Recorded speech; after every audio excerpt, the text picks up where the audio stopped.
Here's how I went from a recruiter to a platform engineer in just 5 months.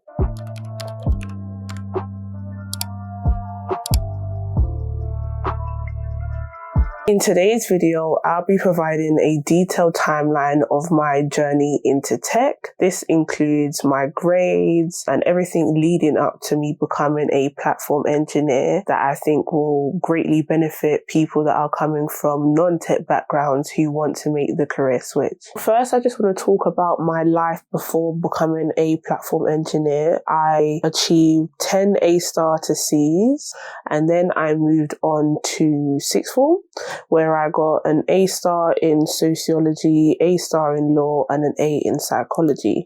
I don't know what possessed me, but I decided to continue my bachelor's degree in psychology, and that is when I went to Queen Mary University. I think from the first year, I already decided within myself that psychology really wasn't the career move for me. Throughout the time, I did a range of work experience that you're not expected to do, but it's good to do, especially if you want to get into that field. So I was a well-being mentor at one point, a research assistant. So I mainly just conducted interviews, and I've done stuff such as being a annual telephone campaigner.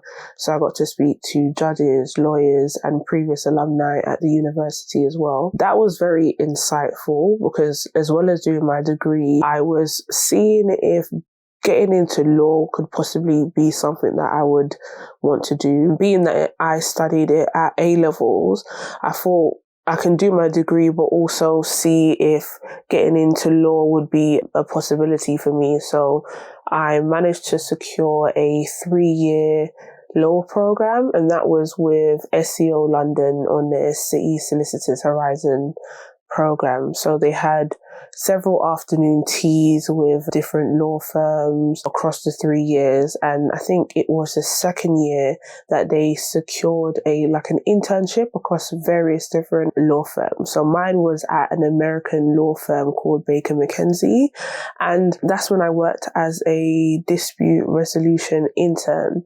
And it was insightful because I was able to meet with trainees, get their opinion. Quite a lot of people came from a non-law related background as well, so I was able to talk to them and get advice, because if you're considering getting into law, you would have to do a conversion course. So the whole point of joining this program is to make you more accessible to gaining a training contract and gaining this additional funding and support from these big time law firms. But for me, especially with that internship, that solidified for me that law wasn't something I was going to do. In fact, I actually cried. I think by day 2, day 3, I cried because I'm thinking to myself, is this life? Is this going to be me for the rest of my life, sitting behind a desk doing things that I don't really enjoy, but I'm doing it because I know that law pays the bills. Let's be realistic. Law is paying some big money. And I just know in my heart the level of stress and the sleepless nights that I'm going to get from pursuing law just for a good wage. Do I think it's worth it? I don't know. It just depends on the person. But especially during my degree, when I'm speaking to judges and lawyers and people even that had their own law firms, and they're telling me that don't do it. Law is not the place that you want to be in, especially if you want to have a social life. I'm an introvert. Don't socialize as much as I should do, even though I'm trying to do that. But the fact that someone is telling me they have their own law firm, but the level of happiness that they have, it doesn't add up. Yes, you're making good money, but are you really happy? It's an upsetting realization for me, because here I am doing a psychology degree, considering pursuing getting into law, and both of those options I'm not happy with. It's not something that I want to do for the rest of my life. If we fast forward to 2020, when I officially finished my degree, I managed to get a 2-1. I do not know how. I was just cruising through that degree and I was able to get a 2-1, but we thank God. So I'm in the process of editing that video. I wanted to correct something I said. I didn't breeze through my degree. My degree just went by so quick that by the time I had reached my 3rd year, I was very shocked that I even got a 2-1. There's so many lectures to this day that I haven't even looked at. It was such a struggle to get up in the morning sometimes. So it's a blessing that I was even able to get a 2-1 to begin with. So I just wanted to correct that. So we'll be right back with the video. Having these predetermined steps of education and institutional steps that you have to do. So I've gone through nursery, primary school, secondary school, sixth form and university. And now I've reached the very end of completing this big milestone in my life. And there's a whole pandemic. Yeah. And this is the worst job market to be in, especially for a young person that's trying to get their first ever full-time role that's going to set them up with enough money, to pay back that student debt. If I'm honest, I was very overwhelmed. It was a lot for me. I'm someone that I love education through and through. I love learning, reading, analysing, writing things down, but there's only so many things that you can find online that's going to help you to navigate this adult world, this new stepping stone in your life. And there's nothing on the internet really that's going to help you. That was difficult. But with me, if I'm stressed or whatever, the only thing that I can really do to keep my mind off things is just to learn. So I did like a digital marketing course. This is back before I even knew tech was something I wanted to get into, but I saw it on LinkedIn. I was like, okay, why not? I did an online virtual internship with the Bright Network, a Google Analytics course, and I even became a social media moderator. So that was freelance work. It wasn't paying much. I think the most I got was like £100 and something, but I'm not complaining. That's some money. I wasn't making any money for 10 months, so might as well. But that was very disturbing because you're seeing so many things behind social media that not many people have access to, and I had to be the person to report it. And what else did I do? I think I did... There's something called IntelliZoom, navigating what the UI and UX designers have created and seeing how easy it is to use and providing feedback, whether it's easy to put an item into a basket or not. It took me about 10 months, and then after 10 months, I secured a recruitment job. And this recruitment job, I worked as an employment project coordinator for a not-for-profit recruitment consultancy. So they essentially help people find work, and these tend to be the most undervalued people in society, or people that don't have much help. So that could be people that are homeless, domestic violence survivors, and people that just need the extra help in hand in order to become part of the workforce. As much as I enjoyed helping my clients that I worked with, I used to help people set up their laptop so they can find work and communicate with their family. Even one of the clients really kind of got me back into writing poetry, and it was a really good experience for me. Preparing them from interviews. I had about so many clients that because of my help, they were able to secure roles. But very quickly, if there's something that I'm going to continuously do over and over again, I'm going to get bored. So doing CVs, I could easily help someone create the most amazing CV that would beat the application tracking systems that a lot of companies had. But even though that made me happy in some aspects, I didn't really feel challenged. In the company, they had quite a lot of volunteers. So these volunteers would come in and they'll be from different backgrounds, some from tech, law, or some just all over. But essentially, they'll come and help with the whole interviewing and CV preparations that we would do. And one of the volunteers that I spoke to, she worked for a tech company as a UX designer. So she just telling me another aspect of tech. And from that conversation, I actually wrote it down somewhere in my journal. I'm going to actually... A few moments later, I managed to locate my trusty journal from that year. So this was at 12:02 at night, the 8th of July 2021. She gave me some amazing advice that I'm going to use and change my life in the next 6 months. I'm going to educate myself even more about the tech industry and secure a job earning at least 2K a month. And it's also about me wanting to develop into the person that I've always dreamt about for so long. From that point on, it really changed my perspective on what I wanted for my life. I think mentally I had prepared myself to make the change. At this point, I had only been in the job for April, May, June, 3 months. So one day I was scrolling through LinkedIn and happened to come across an ad from QA. They were starting up this 9-week intensive DevOps bootcamp. I just thought, you know what? It is what it is. Let me just try something out. So on the 30th of August, 2021, I completed a numerical and reasoning task that they had, and I thought nothing of it. I just thought, you know what? Give it a chance. Let's just see how it goes. On the 8th of September 2021, one of the acquisition talent managers, they contacted me and said that they would like to further interview me to see if I'll be a good fit for their bootcamp. And they told me that I did very well in the test, and I was shocked, because if I'm honest, I thought I messed up in the test that they had. Just once I completed it, I thought, okay, it is what it is, you know what? I've done my very best. Like, I'm probably not going to get it. Yeah, so even in my journal, I wrote on the 9th of September at 9:18 a.m. that I have an interview for a 9-week development ops or DevOps bootcamp. However, I would have to leave the company that I was at, and that means essentially leaving a job that provides me with some sort of security financially for unemployment. I have an interview for this program on Monday at 10 a.m. and I'm hoping that I get it. I feel that in my heart that this risk is worth it, that I'll be doing things that I enjoy, and I want to secure a place on this program. And then on the 13th of September 2021, I had the video interview, and it lasted half an hour.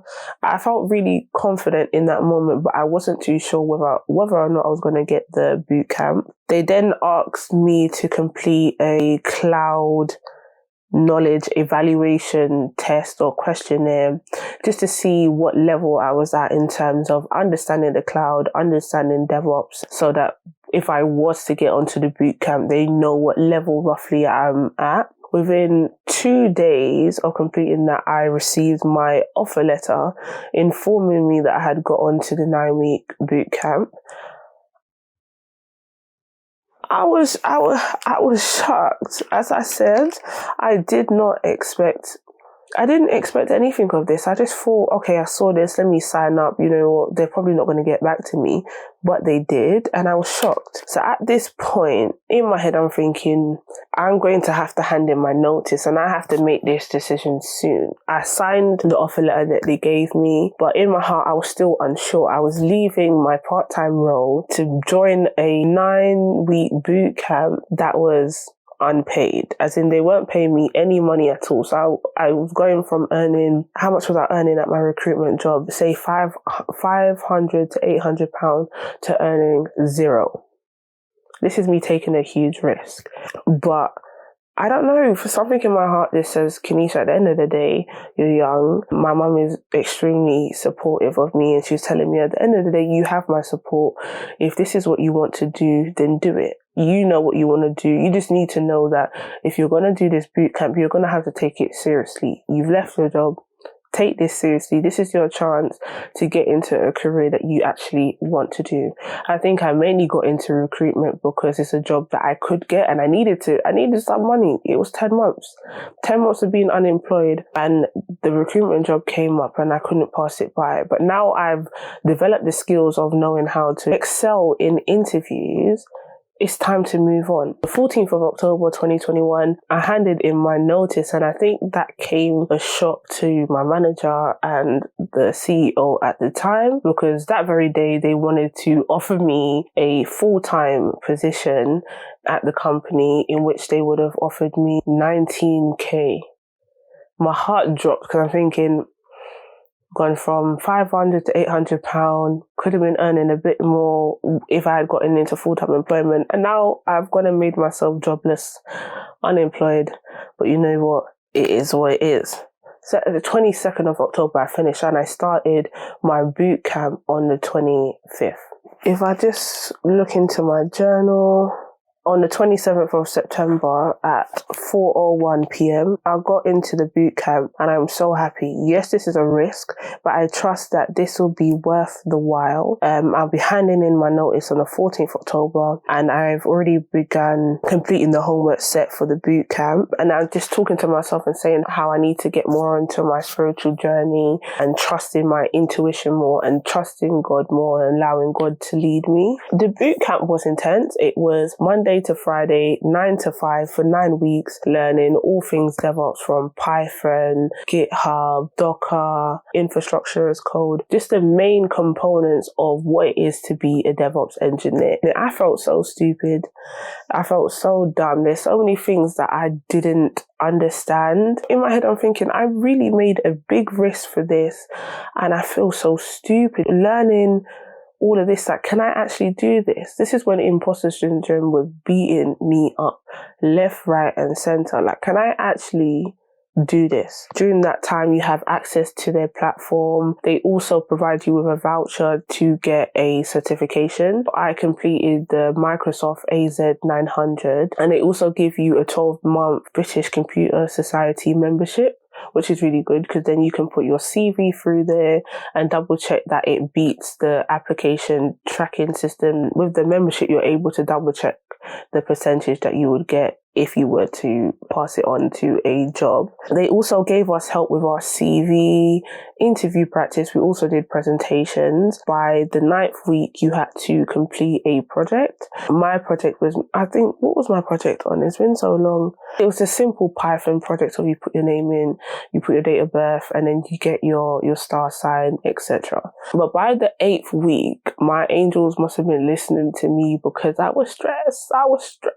They offered me this time, I think it was 2 months paid experience. So, but this will all be self-paced. So the 9-week boot camp was taught by different trainers each week, or different trainers depending on the topic. Whereas, what they were offering me for in the new year was to pay me to do my own learning essentially. And I said yes. And what also came with that was a interview at one of their partner tech companies. Completed my Microsoft AZ900 exam in January. By the 2nd of February, I had a interview for a Indian multinational technology company, and that role was to be a junior DevOps engineer. So this was my first ever tech interview that I've ever had, and it went horribly. It was so horrible. I honestly felt like they were asking questions that you would expect someone of a more senior level to understand. It's not someone that is junior and that has only been learning.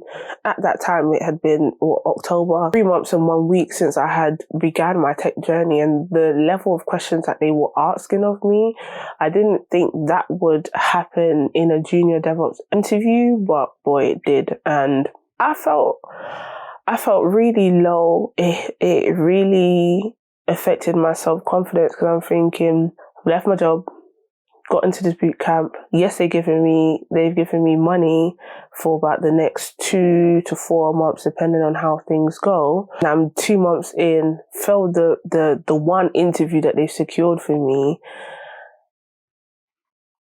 I don't know what's going to happen. By the grace of God, the recruitment company that I worked for, they got in touch with me. They found a role for me to be a dev and support engineer. And that interview was on the 23rd of February. As well as having that interview, the day before, I had an interview for the company that I'm currently working at now. And that was on the 22nd of February 2022. And that role was for a cloud DevOps and security engineer for a tech consultancy company. So if I just talk about the job interview that I got through my old recruitment company, that company, they tend to make software for making it easy to let out properties. They had different perks like £1,000 a year for personal development and unlimited time off, which I didn't believe. But anyways, I'm not complaining yet again. But something within my spirit didn't sit right. I'd done the interview with them on the 23rd of February, and I was supposed to have a second interview with them on I think it was the 1st of March. But the company I'm working for now, they swooped in. So where I'm working, and this is because I was referred by my brother. My brother works at the company that I do now, and I was telling him about all the issues that I've been having getting into tech, and he mentioned that Slalom have a build academy. So I thought, okay, and it's DevOps related, so why not give it a go? I think they were closing their deadline in the next couple of weeks and kind of finalizing their applicants, so I had to get the ball rolling. On the 22nd of February 2022, I had a call with their talent acquisition manager just to learn a bit about me, what I've been doing. She was so helpful. Honestly, she broke down every single thing that the next interview would involve in and all the different topics that they'll be covering. She told me about the perks, the salary. So the salary range at that time was between 30 to 40,000. And I thought, wow. So I've gone from earning 500 to 800 and possibly 30 to 40K. We thank God. I wasn't trying to get my hopes up too much, but I said, okay, I'm going to do this. The first initial call I had was half an hour. And then after that phone call, 2 days later, I had the technical interview.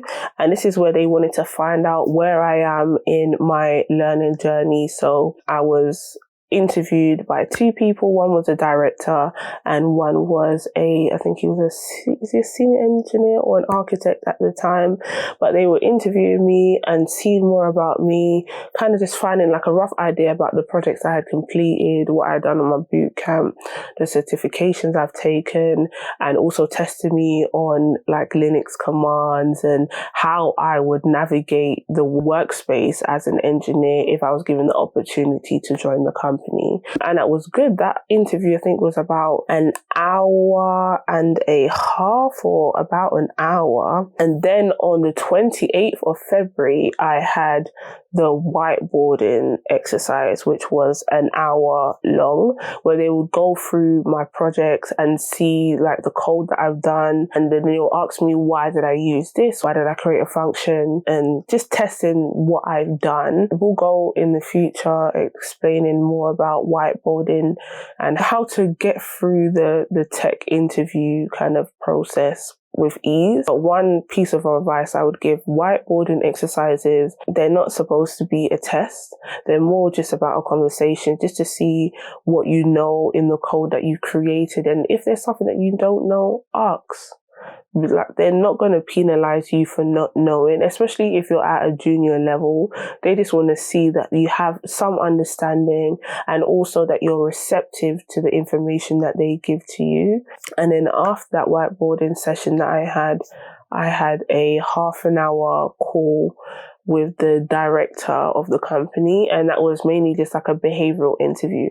So how would you fit into the company? Have you looked at the values on the website? Is there a value that aligns with the person that you are? Just to see whether or not you would fit into the company. And by the end, so imagine that interview process, which is 4 different interviews.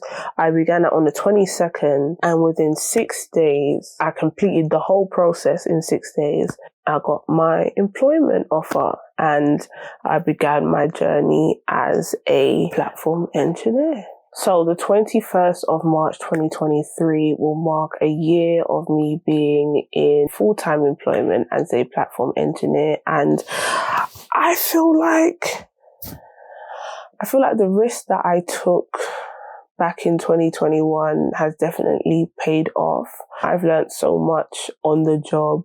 I've grown so much as a person, and I think I've done it in an amazing company. So throughout this time, I've done a range of certifications. My company is very encouraging in terms of personal development and taking us to tech events. We went to the AWS Summit.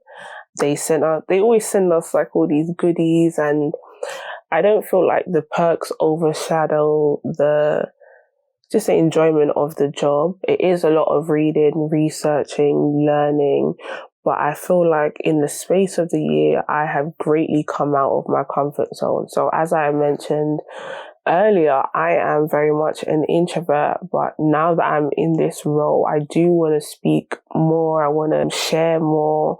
And especially there's not many Black women in tech. There's not many people in general that know what DevOps is or what platform engineering is. So being in this space now and going from not knowing what I want to do to having a good idea, it's just been amazing for me. I don't think back in 2021 I would have known the trajectory of my life, how quick it's gone. So from October 2021 to securing my job by the 28th of February 2022, it's crazy. And it just makes me feel like, as I said, the risk that I made was worth it. It paid off. I'm now doing what I really enjoy. It's creative. I'm problem solving. I'm working with more senior team members who are helping me, who are sharing their knowledge. In the space of a year, I've grown a lot. I just feel so grateful for where I'm at in my life. If I didn't make this career switch, I think I wouldn't be as fulfilled as I am now. I get to work from home. I get to put a lot more into myself as well as doing something that is very interesting. And even if DevOps or platform engineering doesn't become interesting to me anymore, then I can always go into another field. So I'm very much interested into like AI and security and cybersecurity. So if I want to, I can move over. But the fact that I'm able to have the experience in tech and have that flexibility, it's great. I enjoy it a lot, and that's why I want to encourage as many people as I possibly can. Find out more about tech. You may not want to get into DevOps or platform engineering, but there's always other possibilities and areas that you can get into. You can be a data analyst, be UI, UX designer, researcher, cybersecurity, as I mentioned. Or it doesn't have to be so tech facing, if that makes sense. You could be a product owner, scrum master. There's other areas in tech that you can get involved in that go beyond my journey today. So as someone that is at a junior level, you could be earning, your starting salary could be 30k, and that is with minimal experience. As long as you're showing the companies that you're willing to learn, and also if you find a company that is willing to teach you on the job, that makes it better. But the earning potential is great, and especially in this economy, things are getting pricey. You're going to need to have a good salary in order to eat well, live well, enjoy life. I think getting into tech is going to give you exactly that. It's going to give you fulfillment. It's going to give you an ability to be creative, to problem solve, to learn new things. You're not doing the same thing every day, as well as paying you a good salary. So I just want to give 5 pieces of advice for people, especially if you're from a non-tech background, considering getting into tech. I know that making the career switch or the transition into a new field can be quite scary, but it is possible as long as you're committed to learning and committed to just progressing and growing as a person. Make sure that you have a good exit strategy. So plan months in advance by saving up, I would say, 3 to 6 months of your salary. If you do intend to go the unpaid bootcamp route, make sure you know exactly what you're going to do leading up to you handing in your notice. So the courses that you're going to take, the companies that you're going to apply for. Take calculated risks. I've explained to you what I did, and that's because I had an amazing support system. But there are several other courses and boot camps that you can do alongside your 9 to 5 that will help you break into tech and career switch with ease. Utilize your network. That doesn't have to be necessarily people that you know. That could be through LinkedIn, online, or just by going to events. It's very important to get around like-minded people, especially people that may be in a position that you want to get. So there are several events online. You have Black Code Her, Black Girls in Tech. It's all about just getting yourself out there, not being too afraid. There's so many people in these spaces that are just as afraid and shy as you.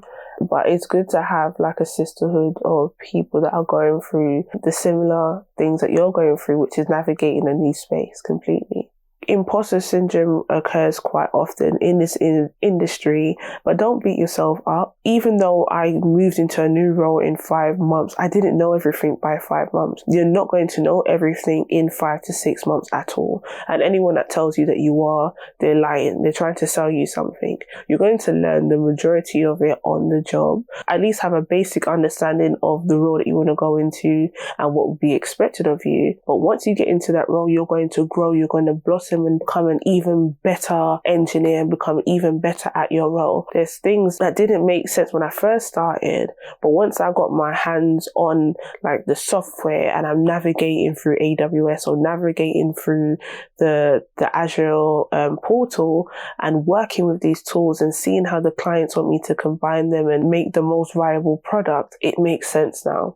Back then it didn't make sense because all I had was practice tests and practice scenarios, and back then I thought all I needed to know was all these different resources names. Like, you don't really need to know that. Majority of the time you're going to go on Google or Stack Overflow or several forums just to find out your answer in order to make the client's product come to life. You're not going to have all the bag of knowledge within you at all times. People do forget.